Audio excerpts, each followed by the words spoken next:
So welcome. This is Project-Based Learning Without the Project, how PBL strategies can improve everyday instruction. So this is brought to you through the Consortium for Public Education. We are a small nonprofit celebrating our 35th year, but we are focused on future readiness for all students. And we believe that students can answer these three questions at any age. Who am I? Who do I want to be? And how do I get there? And that's the basis for all of our programming, including project-based learning.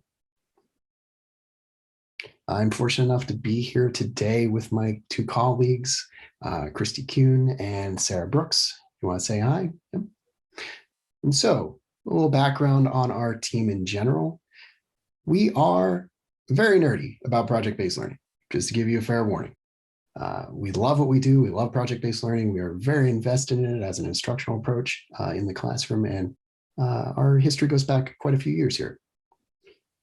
So back in 2018, we formally started training folks, and we've had the opportunity and the privilege to train more than 500 educators, both here in Western PA and in New England, from Massachusetts and Rhode Island to Connecticut and New Hampshire. So we've had the opportunity to work with a lot of really great folks on their project-based learning work. And in addition to doing project-based learning, we are also certified trainers and facilitators of human-centered design through the Luma Institute here, based in Pittsburgh, PA. They are a international design firm. And so if you're familiar at all with design thinking, methods for brainstorming and feedback and, pitching ideas, we see a great connection between what you do with design thinking, human-centered design, and how you actually bring PBL to life in the classroom. And we'll talk about a couple design strategies in this webinar.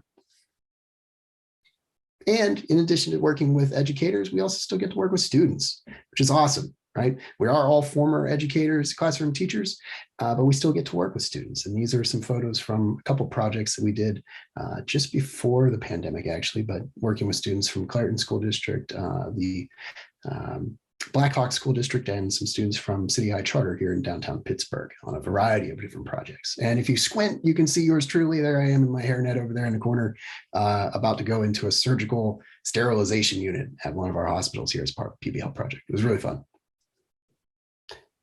Now for this webinar, and welcome to the folks who just joined us. This webinar is focused on, as it says, PBL without the project. So we're going to highlight key elements of PBL. And we're going to talk about specific strategies that you can use. And we'll also link to some specific resources that you can use tomorrow, next week, in the next lesson you design, you name it. You don't have to do an actual PBL project. So we're going to cover those key elements. And we hope that you walk away being able to envision ways to apply these different PBL elements in your everyday lessons, okay? Now, what is project-based learning? If this is your first webinar on PBL, here's the way we define it.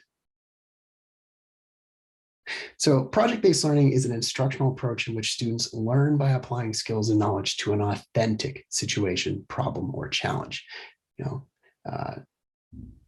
This is the way that we learn pretty much every day. Right? It's commonly how we retain skills and knowledge throughout our lives.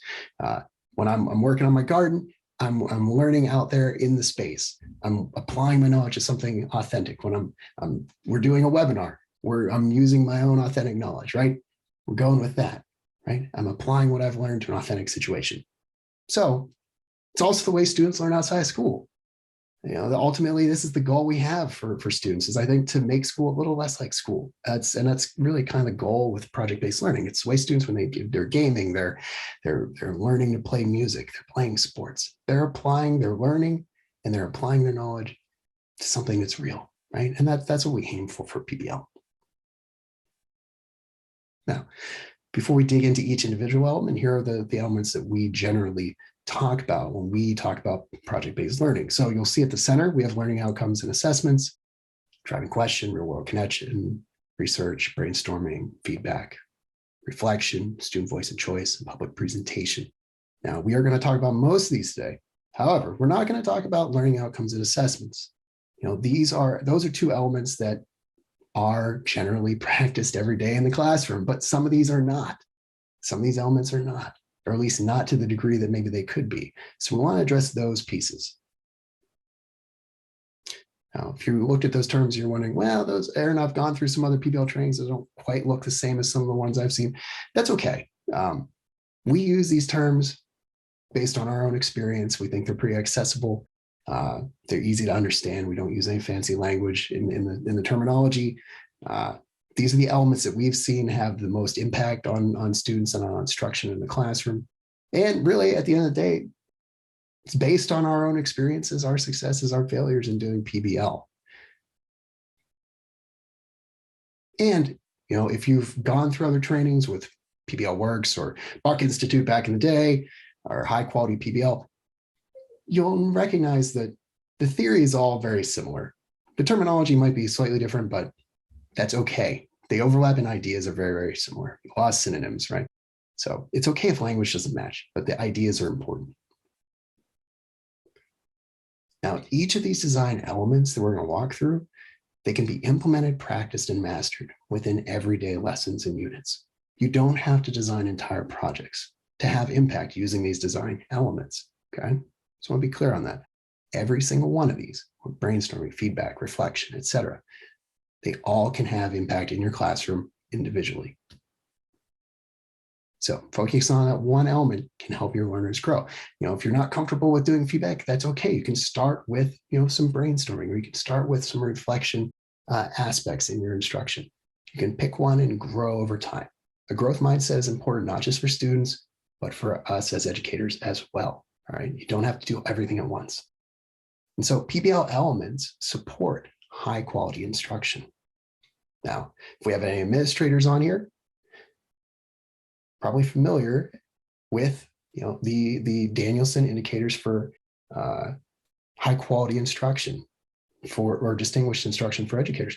They all of these, so many of these aspects of the Danielson model align with what we do in project-based learning, right? Questions of high cognitive challenge. That's a driving question we're going to talk about. Variety of performance opportunities for students, you know, having different ways for them to demonstrate their learning, that public presentation, voice and choice, you know, formal and informal information about students, gathering information about your students so you can connect what they know and what they love to what you do in your classroom. You know, if we want distinguished educators, we want to raise the quality of the education we provide for our students. These elements of PBL very closely align to that model. Now, so let's dig in to each of these elements, all right? And I know this is a 1-hour webinar. We're going to cover a lot. We're going to talk about a lot of different things here, but it's an hour of your time. I know you're all busy. You got a lot of things to do. So if you're here, we're going to try to provide you with a lot of information. So if you don't catch it all on the first time around, again, don't worry. We'll have the recording and the slide deck with all the live hyperlinks in it. You can check things out on your own time as well, okay? So how can individual elements support instruction and student learning? Sarah's going to be jumping in here to talk about the first element. Hey everyone, thank you for joining us today. If you have any questions that randomly come up during any of this presentation, please feel free to put those questions in the chat. And if we've got time, we'll definitely spend answering those because everybody's got questions and we're big on questions. So please ask them. So the first element that we're going to discuss is driving question. Really, your definition of a driving question is it's just an open-ended, intriguing, compelling question that doesn't really have a right or wrong answer, right? And something that students can easily engage with. And an example of that could be, how might we create a school garden to support our community? We like to suggest that driving questions actually start with how might we, how because it's open-ended, might because, well, we're not really sure, no right or wrong. And we means it's very inclusive. So we're trying to solve this problem as a group. The way that this element can benefit student learning is because when students are curious, they're primed to learn new things and they're more engaged and they're more motivated to learn, right? A lot of what we've been hearing these last 2 years during the pandemic is that students are, they're not as very motivated. They're struggling to get them to engage. And this is a way to get students to engage because it asks them to be curious and to solve new ideas. When we encourage curiosity and inquiry, it actually helps students to grow as independent and lifelong learners, which is really what we want. And most importantly, it's going to help students apply their learning to new challenges across a variety of different contexts, right? Which is going to further encourage the transfer of their knowledge that they are gathering while they're going through this project and later in life. So really, it takes the whole idea of centering learning around completing assignments, right? The student inevitably just has a check off. I got that PowerPoint presentation done.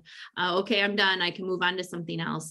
It really changes it so that instead of being a passive learner, you're a more active learner, because now the students they're tapping into their curiosity. You're asking them to engage with interesting questions. And so really, it's just a different spin on how your content is delivered.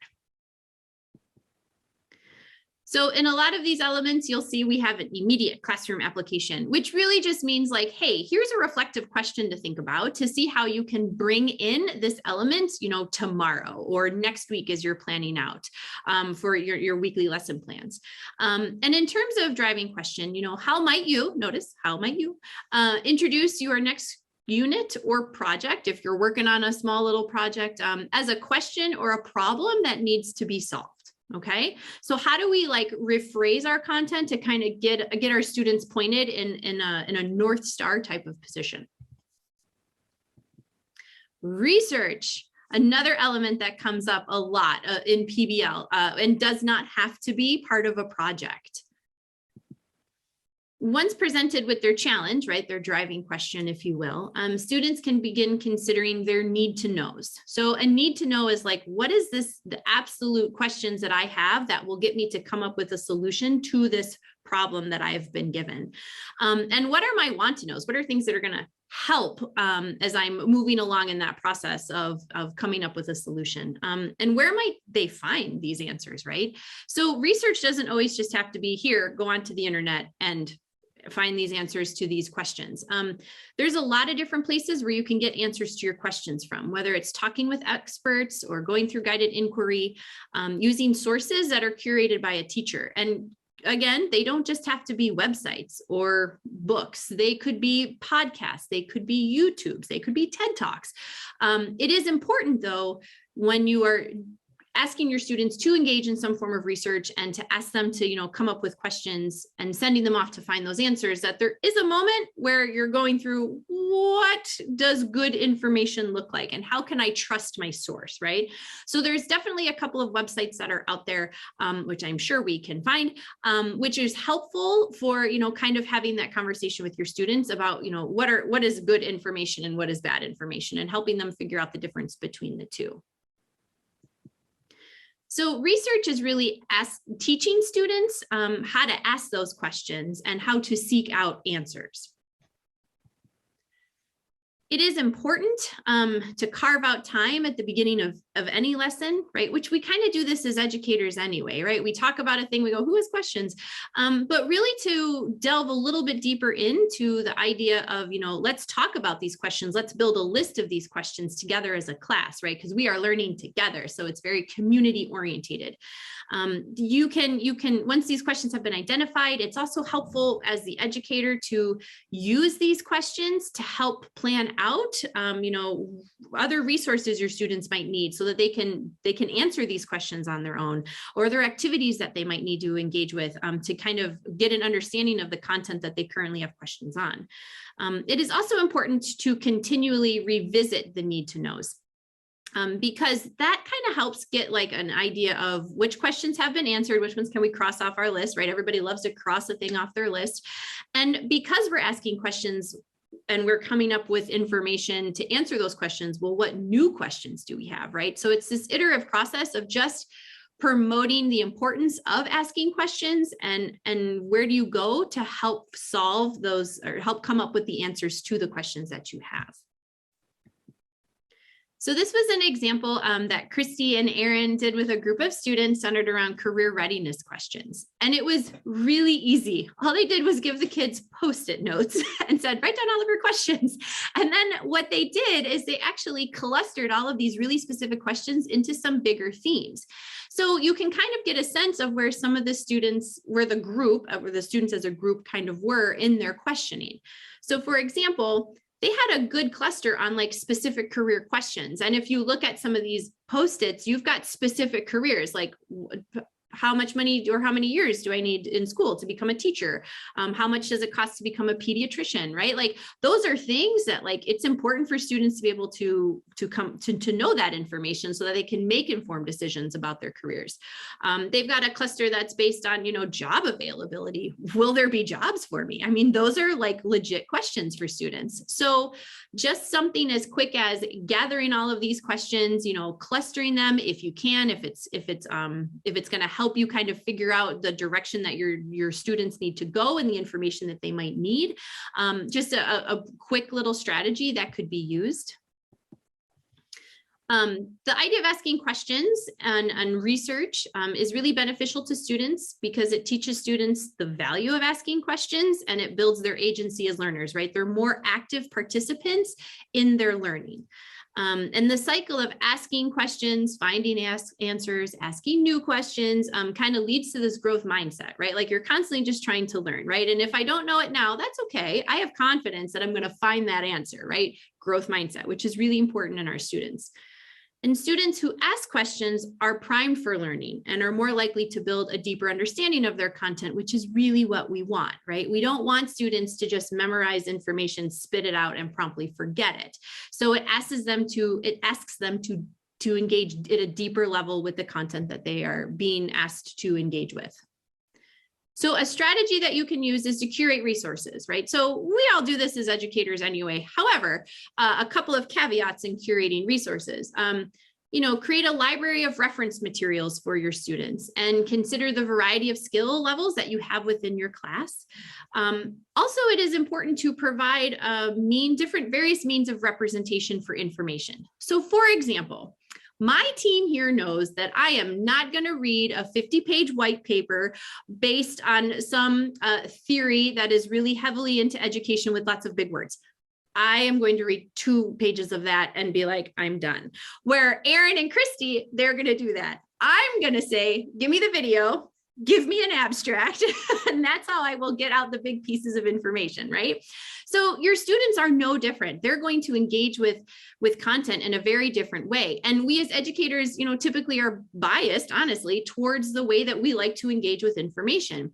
So providing only books to your students is not really representative of all of the ways that they their strengths in engaging with different information. So providing not just text, but also audio, some things for them to listen to, video, right? How can they get, what different means can they get all of the same content?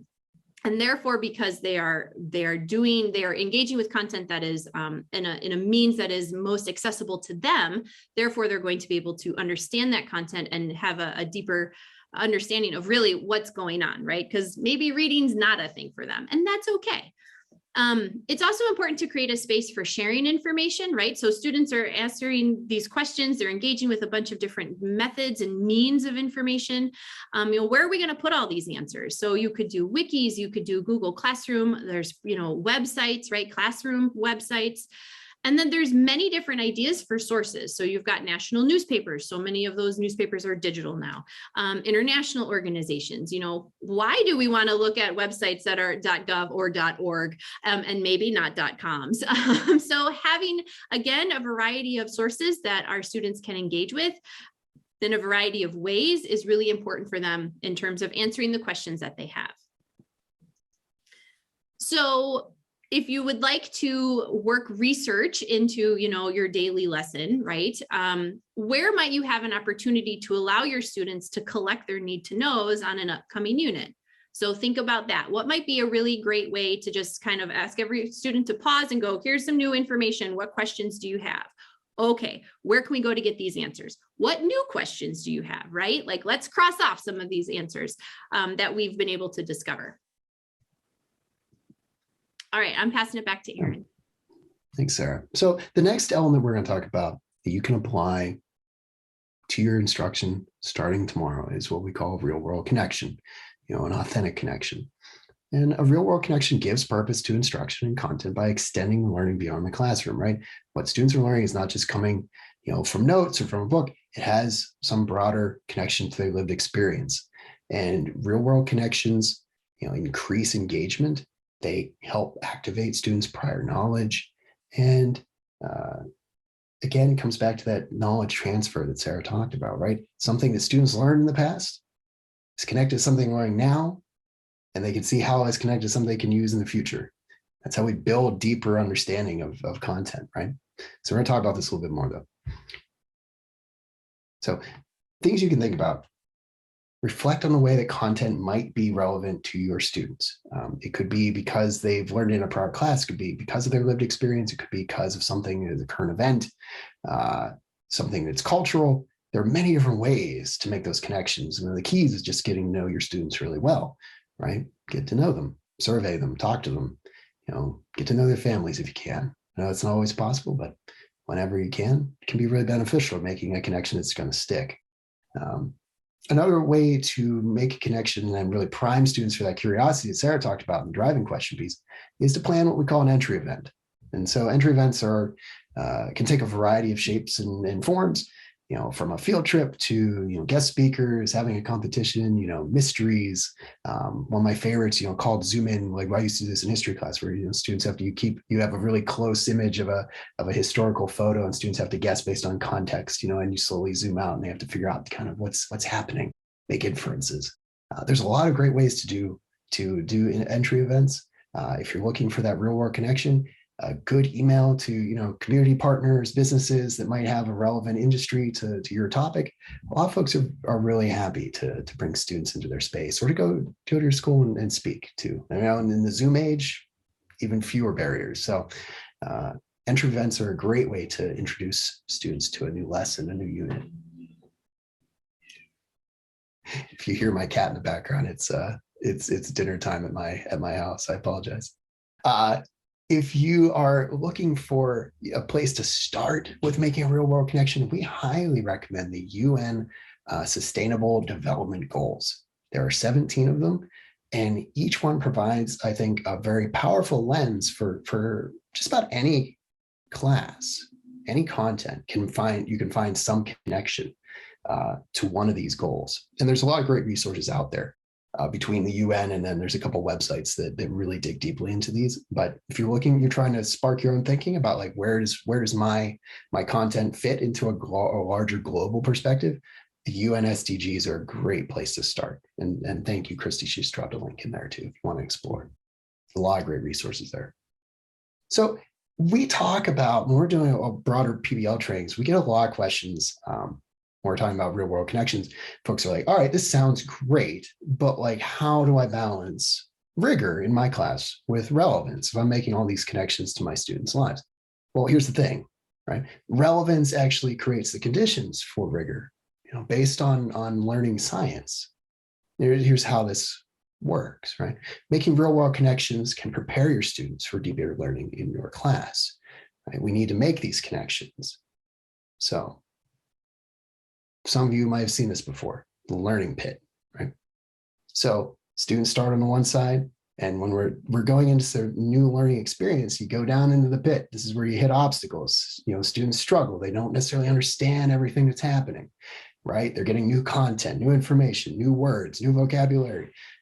It's tough, right? The way we help students get out of the pit and have learning that still sticks, right? And we're talking about kind of that zone of proximal development, right? Where students are challenged, but they're not giving up.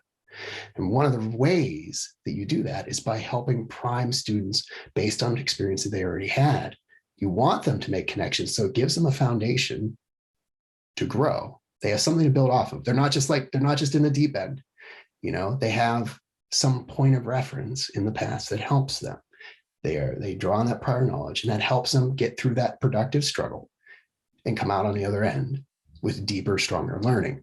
That's what we want to do, right? We draw on students' prior knowledge. It eases the cognitive load so they don't quit. We don't want them to quit, but we also don't want to just give it away for free, right? We want students to have to go through that struggle a bit. Otherwise, if we just give them the information, they're not really learning. So those real world connections help to do that. It provides that foundation so students have the capacity to learn something new. Okay, keep that in mind. Anytime you start a new lesson, like we want to draw on some of that prior knowledge. So it also Making real world connections also validates students' lived experiences. That learning doesn't just happen in the classroom. I think we've seen this conversation happen a lot during the pandemic. Students are out of school, and the conversation sometimes was like, well, they're not learning. Well, yeah, they are. They're just not in the classroom. They've still learned many things. And if we want students to be lifelong learners, they have to see that what goes on outside the classroom is learning. Otherwise, how do they feel the motivation? Why should they be lifelong learners if the learning only happens in the classroom? So we want to validate that by making those real world connections, right? So thinking about your immediate classroom application, what can you do starting this week? Think about an entry event. Is there some way you can spark your students' curiosity? Is there a way that you can make a new connection for students to prime them for the next lesson or unit that's coming up? What can you do? How can you connect with your students? There's always a way. Keep that in mind. Okay, we're going to talk about student voice and choice a little bit. So student voice and choice, one of our elements of PBL, my personal favorite one, is about creating the conditions for your students to embrace your students' opinions, their interests, their strengths, their cultures, all throughout the learning process. And this encourages our students to drive their own learning. We create space for them to have some agency and empowerment and autonomy, and then that enables them to make decisions about where their learning is going. And this sparks more engagement in what we are doing in our classrooms. So by utilizing some strategies for voice and choice, we help honor our students' perspectives as essential to the learning environment. So by acknowledging that our students are not just there to take up space, but that they are a part of a learning community. And it's important for us to know who our students are and to honor their perspectives and invite the students to embrace their unique skills and experiences as part of their learning journey. So this gives us an opportunity to invite students who have varied learning abilities or have varied lived experiences. We might have students who are from other countries or whose families speak different languages at home, students who are neurodiverse. We want to create a space where all of our students can engage with our information. And so then this amplifies the identities and the cultures that are different from the instructor, right? Your instructor has one perspective. I only come into the classroom with the perspective of my lived experience, but throughout the day, when I was a high school English teacher, I was engaging with 120 students. And so how do I create a way for all of those students to feel that they are a part of this environment and have the opportunity to share who they are without driving myself bonkers and having 120 different assignments? So we encourage our educators to utilize universal design for learning. So we kind of actually talked about this. It's woven through a lot of what we talk about with our elements, but it's focusing on the way we provide engagement for our students. So how do we hook them? How do we make this relevant? The way we share the information, the different representations of information they have to engage with, and then how we ask our students to share what they've learned through their action and expression. So to break this down a little bit, engagement, why are we learning this? How am I making this relevant for my students? Having some autonomy increases the relevance, the value, the authenticity for our students. If we are saying to them, this is why this is important, and maybe even drawing on their lived experiences and their learning choices, the things that they're passionate about, then we have them more engaged. If we are thinking about representation, what are we learning? So this is about providing options for varied types of learners, some who are visual learners, some who are auditory. And this isn't just based on student skill, but also based on student preference, right? So the example that Sarah gave earlier about she prefers to listen to a podcast while Erin and I prefer to read, we're getting all of the same content, but we prefer to engage with that differently. And then action and expression. So how are we going to learn? So this is how are we going to ask our students to share what they've learned with us and to be able to show us what they've learned. And we want to provide them multiple tools and media to demonstrate their learning. So very similar to when Sarah was talking about the curated list of resources, it's about acknowledging that our students have different preferences for how they engage, and then providing different opportunities for how those students can share what they're learning.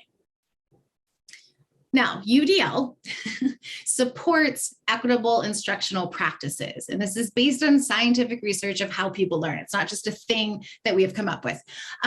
This framework offers concrete suggestions that can be applied at any age level in any content area. So whether I'm a kindergarten teacher or I'm a professor, an engineering professor at a four-year institution, if I'm utilizing the principles of UDL and thinking about how I enable my students to engage with, learn, and share what they've learned in a universal way, then I'm providing a better learning environment where they are able to utilize some voice and choice while they're going through the learning process. Now, the way that this supports more equitable instruction, it's when we say equity, we often think culture, diversity, equity, and inclusion, and that it includes that, and it includes the skill levels and the preferences of our students. So on one hand, it's important to realize that when I walk into my classroom, I enter with a bias in terms of my experiences as a white, straight woman. It's also important to recognize that I come in with the biases about that I prefer to read, that I love Shakespeare, and I love British mysteries.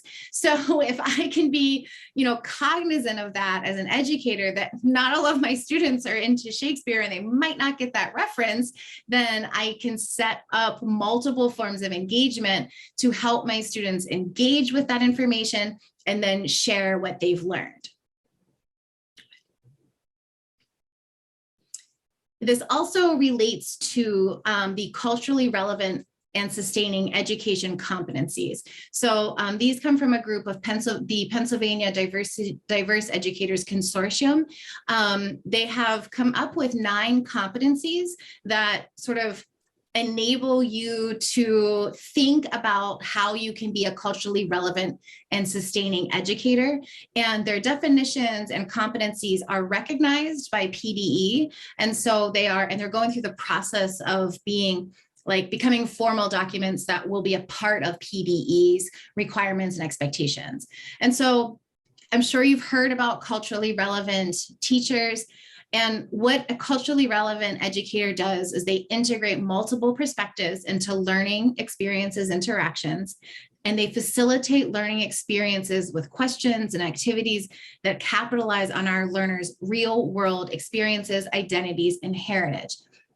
That's all we want in all of our classrooms, right? I want all of my students to be able to capitalize on their real world experiences, who they are when they come to me, who they will be when they leave me.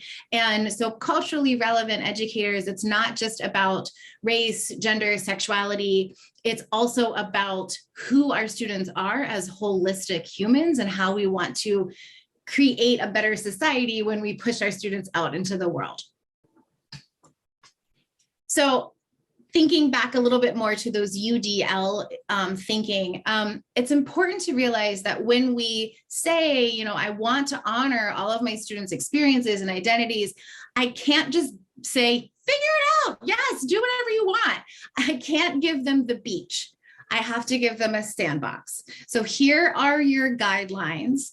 Inside those guidelines, do whatever you want, but there are guidelines. So one of the ways that the easiest way to utilize UDL is to use choice boards. And I'm sure some of you have used choice boards or have at least seen them used.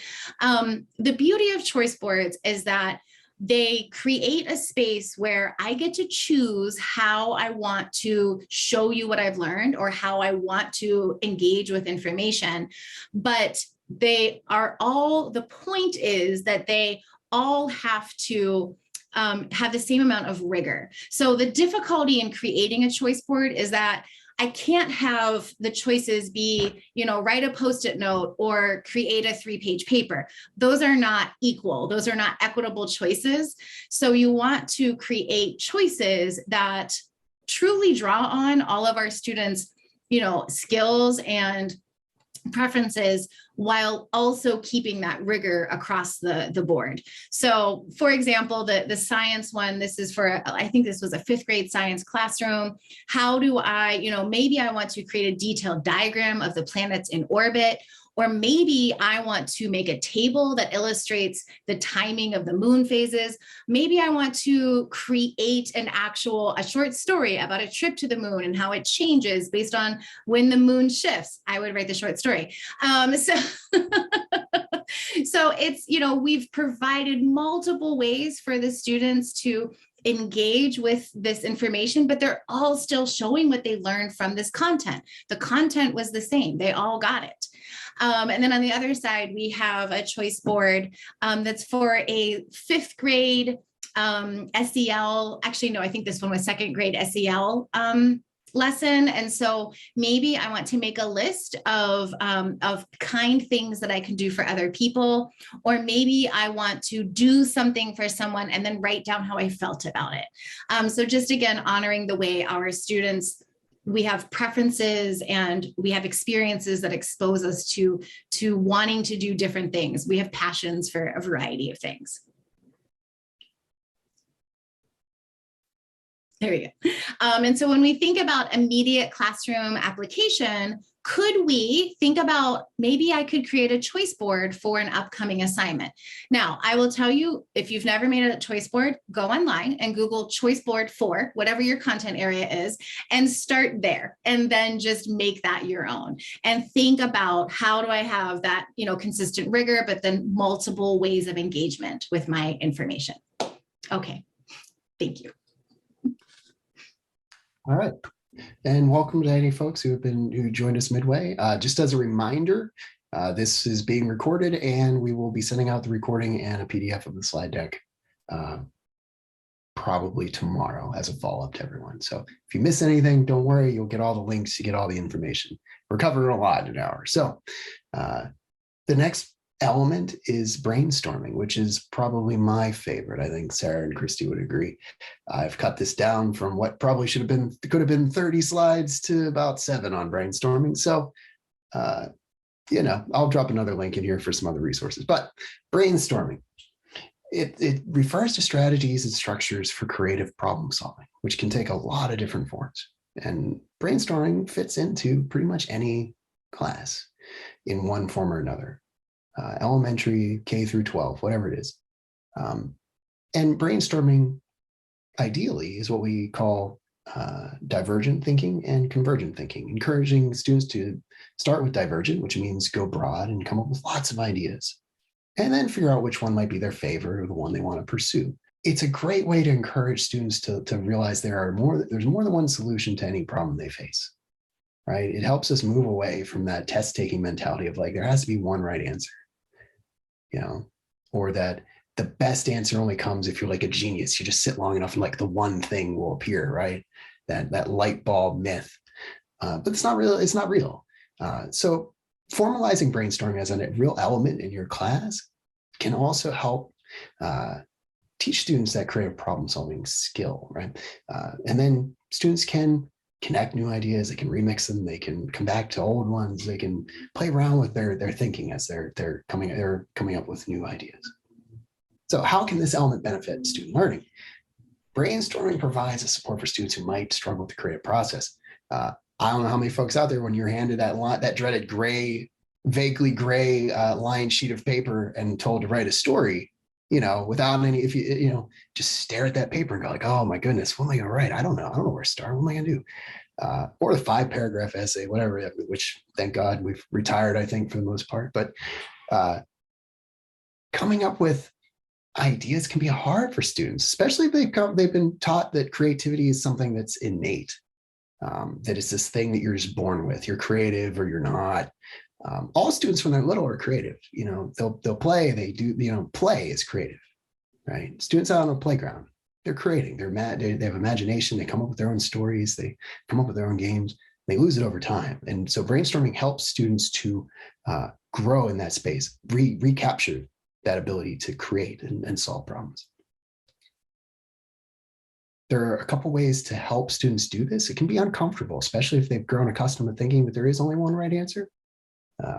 First, start with small challenges, right? Something that's not too intimidating. Have students work in small groups. I really think starting with lists, that's the way Christy and I did the need to knows for that career need to know cluster, those clusters you saw earlier. We had lists. What questions do you have about getting a job? What questions do you have about high school, about graduation? And it gives students a smaller view of a little easier thing to bite off and think about. Start with topics that make that real world connection, something that's very familiar with students, they're comfortable with. You can gamify it.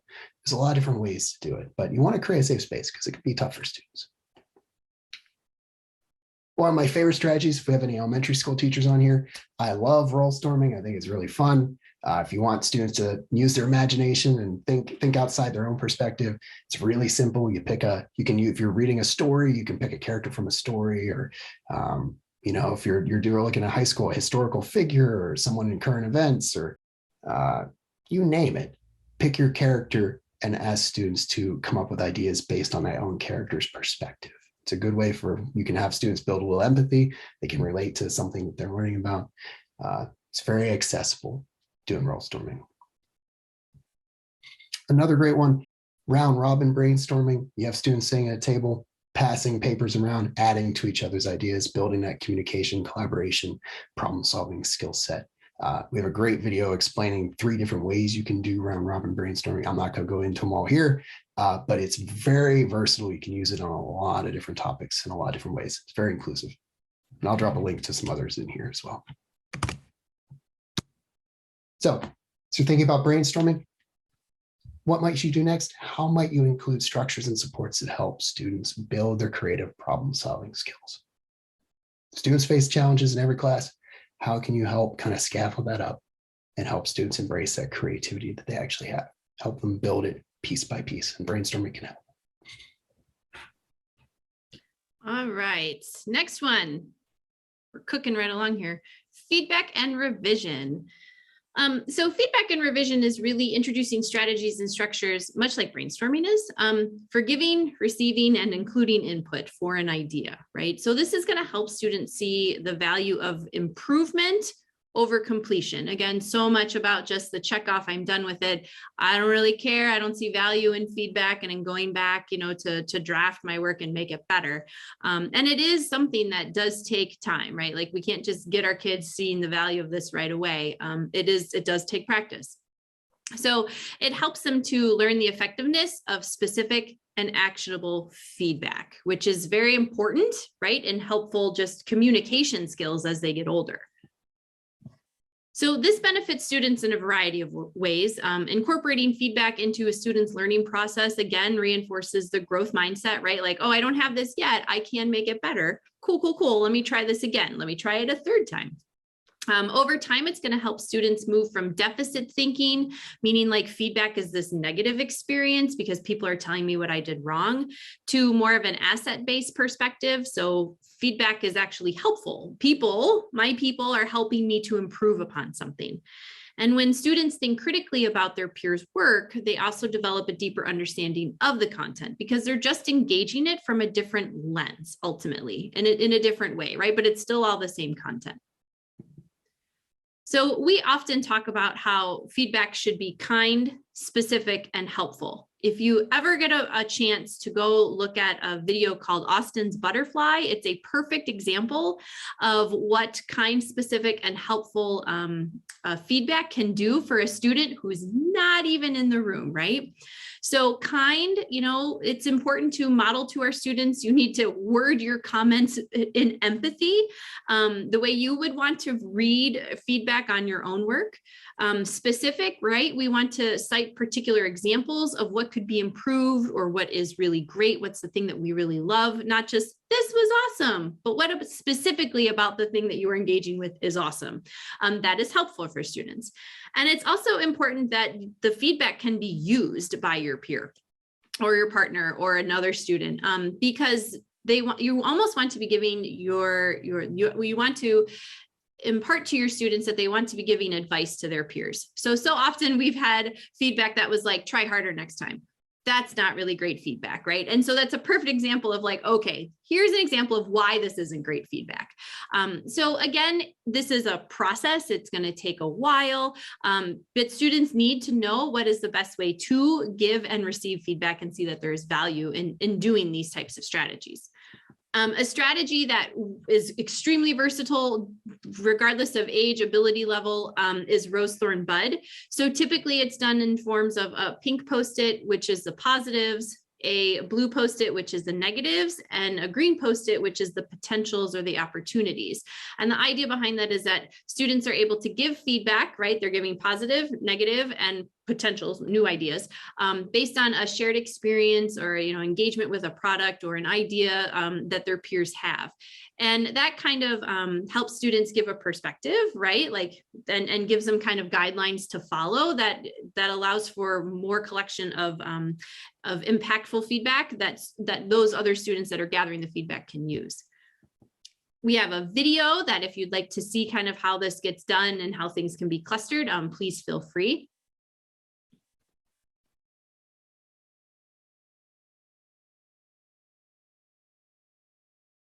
I know those videos, they like to play on their own all the time.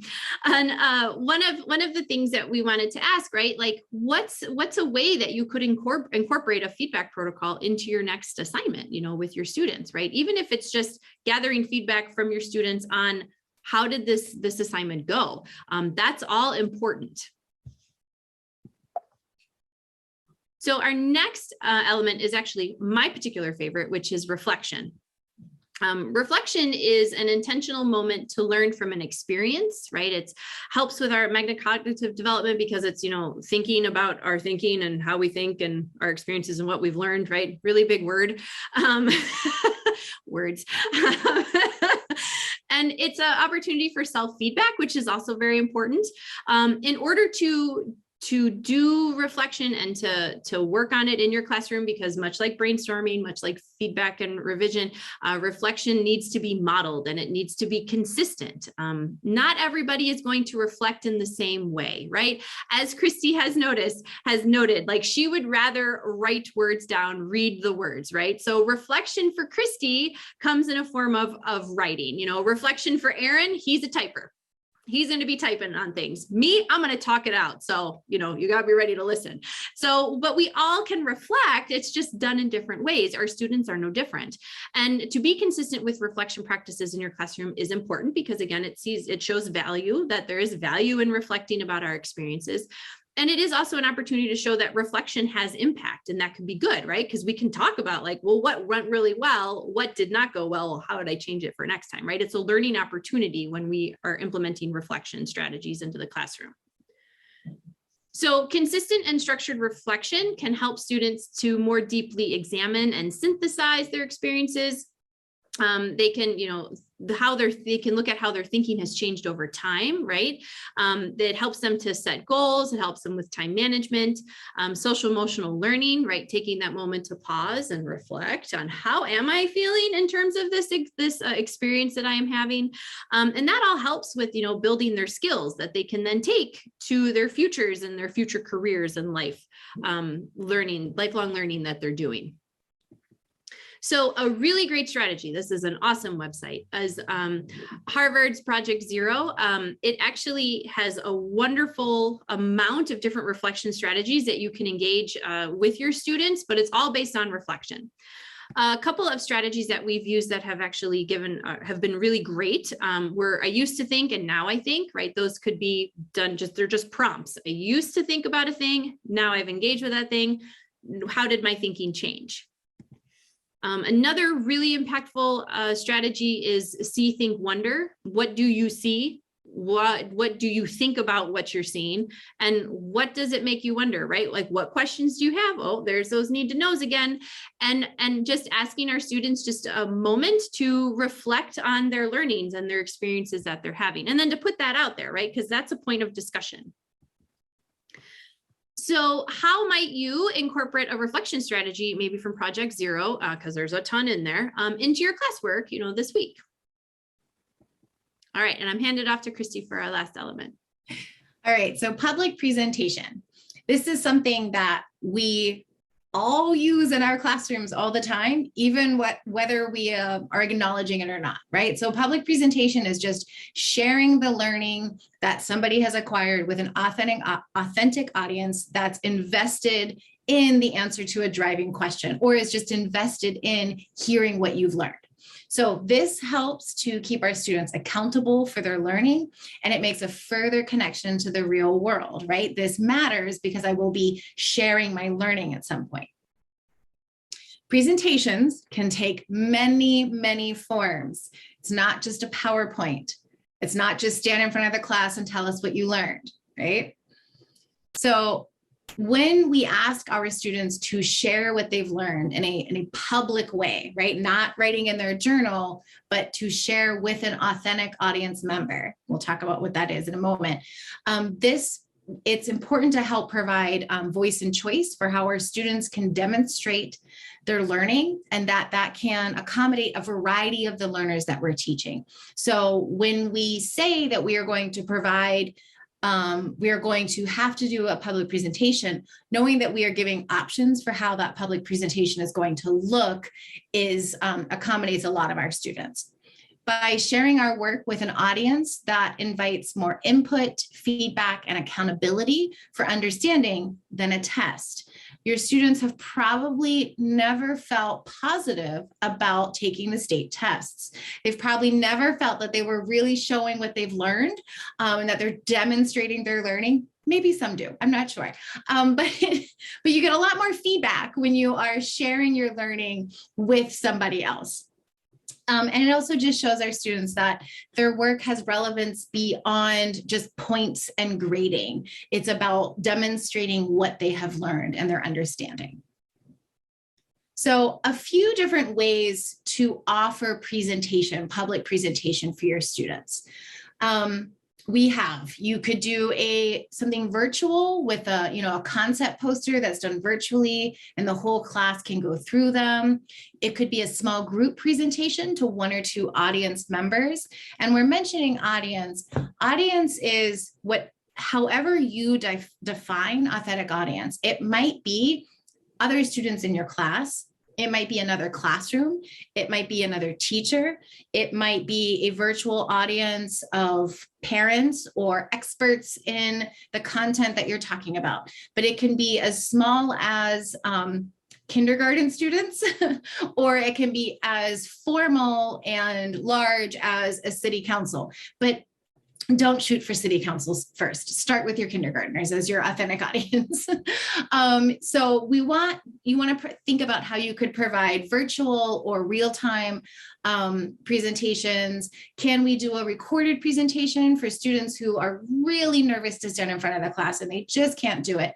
Or a student who doesn't have the ability to stand in front of the class and share their information, but perhaps they can create a video.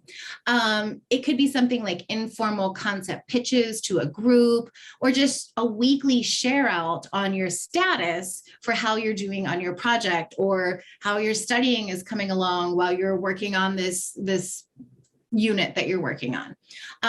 They can be large, they can be small, they can be formal, they can be informal. So thinking about our public presentations, maybe consider how you might implement voice and choice into your next student presentation format. So, perhaps instead of telling all of my students they have to stand in front of the class one by one and tell me what they learned when they, finished that chapter on the moon phases in our book, maybe I should give them that choice board where they are creating a diagram, or they are writing a story, and then they're sharing that with an audience. So that is all of our elements. We want to leave you with extremely important words from Zaretta Hammond. She is a very important thinker and educator in PBL world, universal design, the science of our minds. And she says, embrace the first pancake and keep cooking. Any of you who've ever made pancakes know that that first one is not ideal. But I don't make that first pancake and then go, well, not going to work, walk away. No, I make another pancake. So any of these strategies that you are considering or you'd like to engage with, think of it as, this is going to be my first pancake. I'm going to try this reflection strategy. Might not work, might not go well, but then I'm going to talk with my students about how it could have gone better. And I'm going to think about that. And then I'm going to do it again the following week, and it's going to go better. So take that mindset. It's a process. Don't throw away the first pancake and walk away. Keep going. And with that, we would like to share with you, we have 2 trainings coming up. We have a design thinking for educators.